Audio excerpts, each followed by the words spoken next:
All right, hey everyone, get ready because today we're doing a deep dive into Nasty Gal. Buckle up. It's a fascinating story. It really is, and I think it's one a lot of us can learn from, especially if you're interested in, female entrepreneurship, building a brand, that sort of thing. Absolutely. Nasty Gal's story. It's like this roller coaster, right? You've got this meteoric rise and then this like really dramatic fall. Yeah, and today we're going to dissect all of it. What worked, what went wrong, and what you can learn from it all.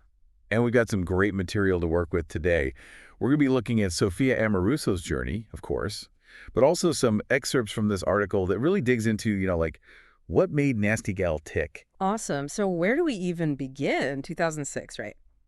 Sophia Amoruso.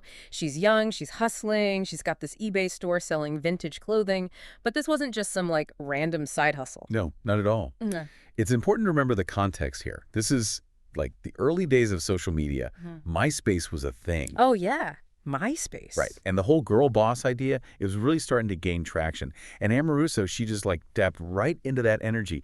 But here's the thing. She had something a lot of people selling vintage didn't have. What's that? A really strong sense of curation. She wasn't just selling clothes. She was selling a look. She Mhm. understood her target audience so well. So it was more than just like finding cool stuff at a thrift store. Way more. She had this knack for putting things together, creating outfits, and then presenting them in a way that felt aspirational. Remember, this was before Instagram influencers were everywhere. Right, right. So how did she make that connection with her audience? Because plenty of people were selling vintage online back then. This is where the personal branding comes in. Aruso was the brand. Her story, the whole college dropout turned entrepreneur thing, it really resonated with people, especially young women who were looking for something different, something edgy. They wanted that nasty gal vibe. Yeah, exactly. The article actually describes the brand as rebellious, unapologetic, bold. It was a whole attitude. And that authenticity, I imagine that's pretty hard to fake. You got it. Mm. People could tell this wasn't some like big corporation trying to be cool. It felt real, like you were buying into Sophia's world. Okay, so we've got this amazing brand, this clear sense of who they are. But they were also one of the first to really leverage e-commerce, weren't they? Oh, absolutely. This was before you could just like buy anything on Instagram. Nasty Gal, they had this killer website. And their imagery, their styling, even the way they wrote their product descriptions, Yeah. it was all so on brand. And because they were online, they could reach a way bigger audience. They could scale so much faster than a traditional brick and mortar store. All right, so Nasty Gal's killing it, right? They've got the brand, they've got the audience, they're growing like crazy.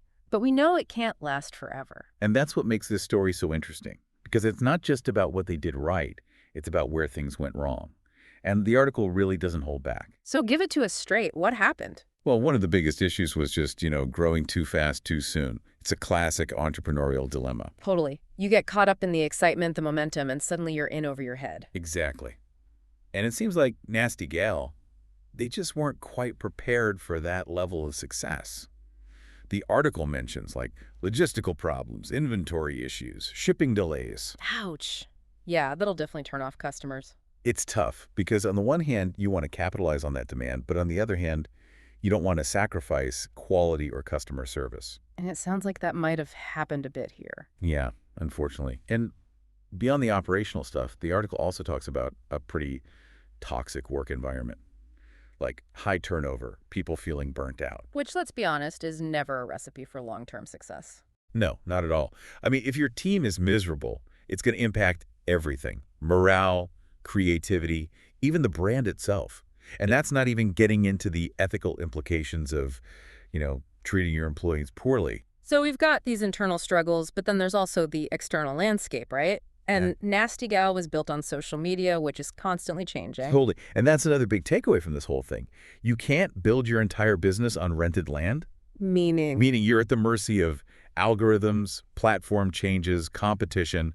Nasty Gal, they were super reliant on Facebook and Instagram, and as those platforms evolved, their reach started to decline. So they were slow to adapt. It seems that way. Hmm. And fashion especially, it's all about staying ahead of the curve.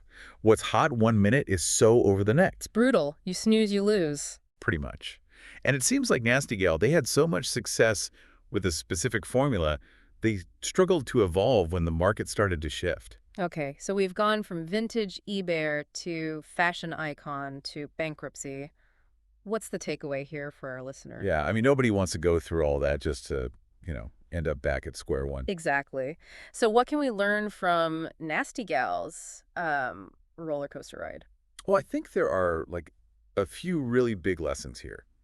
And maybe the most important one is that authenticity thing we were talking about earlier. Right, how Amoruso's story was so intertwined with the brand. Yeah, and it worked brilliantly for a while, but then as the company grew, it was like that personal touch got lost. You think that was inevitable? It's hard to say for sure, but I think it's something a lot of entrepreneurs struggle with. Right. Like, how do you scale that personal connection when you're suddenly dealing with, like, thousands of It's customers? almost like a paradox, right? The more successful you get, the harder it is to stay true to those things that made you successful in the first place. 100%. And I think the other big lesson here is, and we touched on this earlier, Hmm? you got to be able to adapt, man. The market changes, tastes change, the platforms you're using change. Nasty Gal, they seem stuck in that early 2010s, like, girl boss era. Yeah. And that worked so well then, but they just weren't able to pivot when things started to shift, So what's the answer? How do you build a brand that's built to last? honestly. It's a constant process. You have to stay curious. You have to listen to your customers. You have to be willing to experiment. And sometimes that means walking away from things that used to work. Letting go of that winning formula. It's tough, but it sounds like it's necessary. It can be really hard, especially when you've had success doing things a certain way. But if you're not growing, you're dying, right? So true. And it seems like Nasty Gal, for all their early success, they forgot that at some point. Maybe. But hey, that's why we do these deep dives, right? We can learn from their mistakes, hopefully avoid making those same mistakes ourselves. Exactly. We can't always control the roller coaster, but we can try to be prepared for the twists and turns. Well, everyone, thanks for joining us for another deep dive. Always the pleasure. And remember, every business, every brand has a story to tell. And sometimes the most valuable lessons come from the ones that didn't have a picture perfect ending. Until next time.